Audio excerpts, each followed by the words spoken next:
What's up, YouTube? Raven Safe Haven here, or Yu-Gi-Oh's Underdog, as you guys know me. And today I'm here with another episode of Talking with the Pros. I'm here with my friend Tom. Say what's up, Tom. Hi. Anyway, we're just going to talk about a few topics for you guys, like we always do. And we'll just start from there. So, Tom. Elemental Dragons being rare, what are your thoughts on this? They look freaking ugly rare if they're going to make them rare. That's my thought. Is that like your only thought? Like, you not there about like everyone's gonna be like everyone and their mother is gonna have this deck?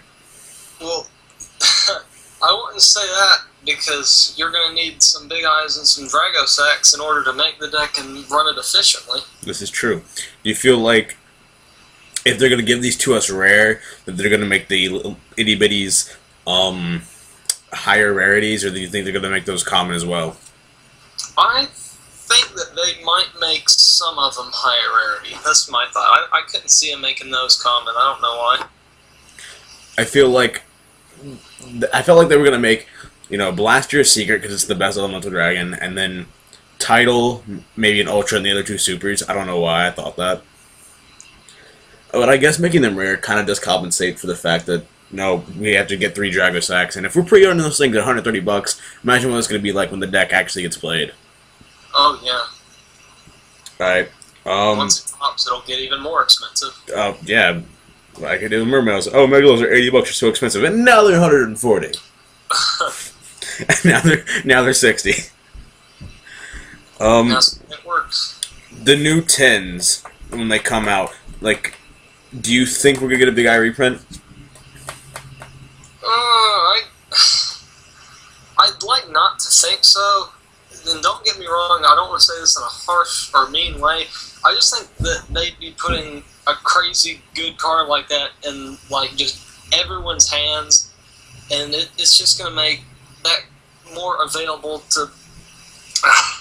I'm not quite sure how to say it.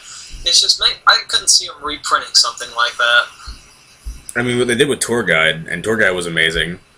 Yeah, but they gave it a couple years, so. I will give you this, but they also did reprint Rescue Rabbit, which was the best deck for a format and a half. They reprinted everything from that. So maybe I think that what they're gonna do is they're gonna make the elemental the actual dragons rares, the itty bitties like ultras, supers, and give them actually rarity bumps, and then reprint the big eye. So you're just like, all right, you go ahead, okay, come on, you can get it. Now you just gotta get 3 Drago sacks. Congratulations. I could kind of see Konami doing that because right now the game is about to get very, very expensive, and they have to do something about that. About to get expensive. I guess you could call it expensive right now. The game has been expensive. Like, it's just so. It's so dumb. Like having to like when I was playing Mermail, I played it for like 3 days and then I took it apart. But I dropped 220 on Megalos, not cash, but trade wise, and that's dumb. It's pretty gnarly. Alright. Next thought is, what is the best underrated deck in your opinion? Not like so high up there with Elemental Dragons and Prophecy, but just not really used enough deck, and do you think that it's still really competitive? It's a deck that is competitive that's not used enough? Yeah. I won't say used enough, but I'm saying it's just not, it's kind of overlooked when it comes to being meta. I think that can account for a lot of decks, because decks are real. There's some that are just really stupid good, but people just don't know how to play them. Curry. Like, a lot of people like to play. What's a good example? I've seen a lot of bad Sam players. I don't know how you can be a bad Sam player. I've never understood that. If you're a bad Sam player, quit. No, just quit. But, as far as overlooked, I want to say it's going to be Curry, because no matter how many times Curry seems to prove themselves in topping YCS's regionals, they're just not seen as a threat, really. Oh yeah, they're really good. That's the thing. They drop the big monsters and the Barkions and the beasts and stuff, and it's fast. That's what it is. And, what was another example? Infernity. The new Infernity. I did see the one Infernity talk, but I think the only reason that guy got as far as he did was because his trap lineup was just all the way across his deck. I looked at it, I'm like, oh my god. You must have pissed off about 5,000 people you played that day. Every time they did something, he had a response. That would have driven me insane. Oh god, like we need to make a deck like that, just all traps or something. That'd be funny. It's just so horrible. Playing against anybody with a heavy trap lineup is one of the most unpleasant things you can ever do. It's like, you summon something response. Well, damn it. Next turn, summon response. Next turn, they're going off. Summon response. Activate response. It's terrible. Yeah, like I remember playing a Machina Gadget player, and his trap lineup was 2 Warning, 1 Judgment, 2 Bottomless, 2 Compulse, 2 Torrential, 2 Depriz, 2 Mirror Force, 2 Fiendish Chain. I was just like, how do your hands not get clogged? God, I personally just hate that. I feel like the most traps I've ever run was like 10, and that was it. Like, even in my current decks, I'm not running more than 6, kind of responsive traps. I just can't. I think it's because the decks I run use more tech than it might need to, but I don't know. It's up to preference, I guess. Either troll your opponent or help your deck.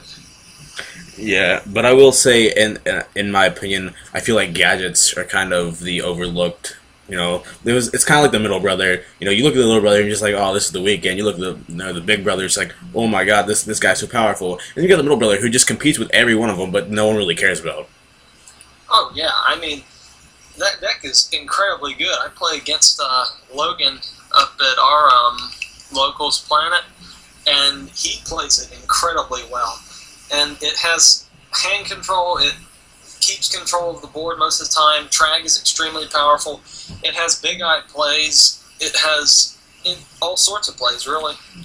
And with Trag in that deck, I feel like Trag is just getting increasingly good because you never lose hand advantage in that deck, or you shouldn't lose hand advantage, because now with 10 goldfish, it's like, okay, 10 goldfish, green gadget, or another gadget. Gadget searches for another gadget, replenishes itself, and then you overlay for a Gear Gigan, and then you just gain all your hand advantage back, and it's just stupid. Oh yeah, you can grab a gear frame, you can grab another gadget if you want to. It's great. Alright. Let me think. I had a question, then something popped up on my notifications. Okay. Do you think that Prophecy is getting overhyped to the extreme amount? I was playing this deck, and I'm just like, yeah, it's really good, but going +9 at end phase is not the greatest in the world. If they intentionally go +9, something's wrong with them, for one, unless they're trying to do something with that in the grave. I don't understand what they're trying to do if they're +9 and discarding all that crap at their end phase. But Prophecy, it's either they draw God and they destroy you, or they don't, and you still have a chance to get them. That's one of those decks where you have to get them quick, because once they go off, it is going to be just awful trying to stop them. I gotta feel you there. Like, when I was playing the deck, I was just like, yeah, it's fast, it's good, but Divine Judgment of the spellbooks, yeah, you get to add what you feel like you'll need, and this happens, and it's cool, but I don't feel like going that plus at the end phase. Now, if it was like at the beginning of your next standby phase, that would be dumb. Yeah, I could see that being a bigger problem. But the way I see it is you have to be smart with the way you side against it. You have to know exactly what all that crap does so you know how to be able to counter it. And if you have to be able to side the Droll Lock birds against them. Like, if you can't find any way to stop their searching, you're going to really regret it. Yeah. And the last thing I wanted to talk about was, was just the topic of Macro Rabbit. With that being the best deck for a 4-mana-and-a-half, do you feel like this deck is now dead? No, it's not dead. It's more seen as an anti-meta kind of thing right now. Because, it runs macro, it generally has a heavier trap lineup, it runs the stun Logia and Dolka. It's just a faster stun deck, it's more consistent, and it can work around itself. I feel you there. Well, guys, that's gonna do it for this episode of Yu-Gi-Oh! Chat. I hope you guys enjoyed it. We're just gonna have fun and keep making videos like this. So if you would subscribe, and I'll leave a link to Tom's channel in the description. So if you would go subscribe to him and be a happy person, I appreciate it. See you guys later. Peace.